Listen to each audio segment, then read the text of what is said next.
Hola! I'm back in the fall garden because we're at the tail end of anything we can harvest. So, I grabbed some leeks. I grabbed the last little squash, but I have another one up there I can supplement with from last week's harvest. And we're going to put together an incredible Spanish soup.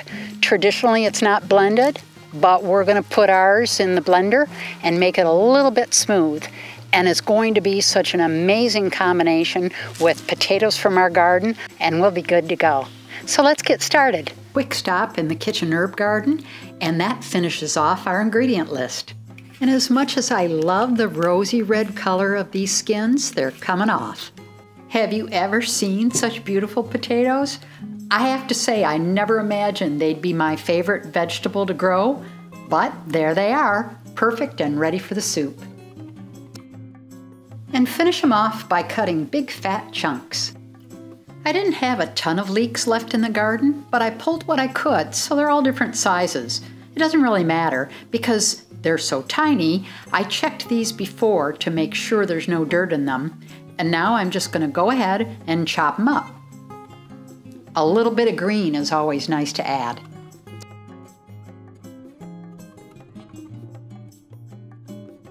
And into the pot they go.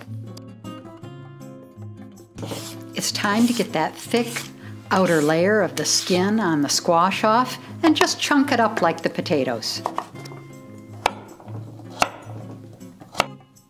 This pot's starting to look pretty good. But we have a few more things we want to add, like a teaspoon of Mediterranean sea salt, those herbs I trimmed in the garden, a nice sprig of sage, a fistful of thyme, and a couple stalks of rosemary. Add 4 cups or 1 liter of vegetable or chicken broth, just enough to cover everything. Douse it with some extra virgin olive oil, and then gently submerge all the herbs to make sure they're well covered in the broth. Now put the stock pot on high heat, and as soon as you can see it coming to a boil, give it a gentle stir, and let's turn it down to low to medium, and then we'll put a lid on it.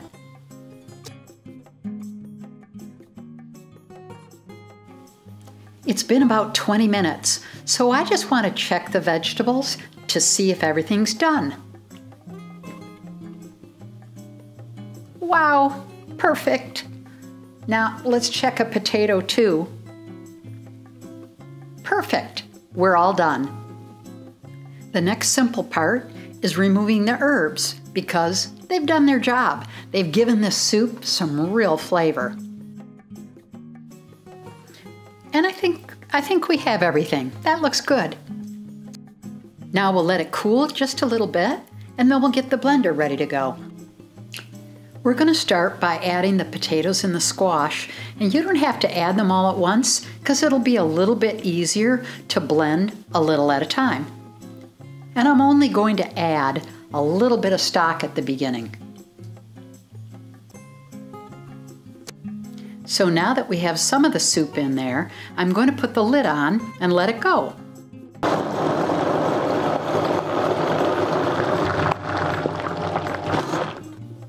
That's a nice amount, so let's add some more.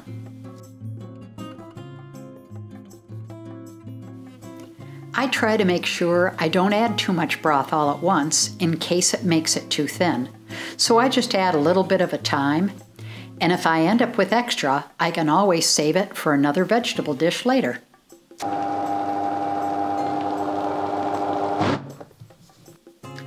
It's time to check the consistency. And mine seems a little thick, so I'm going to add a bit more broth. Put the lid back on.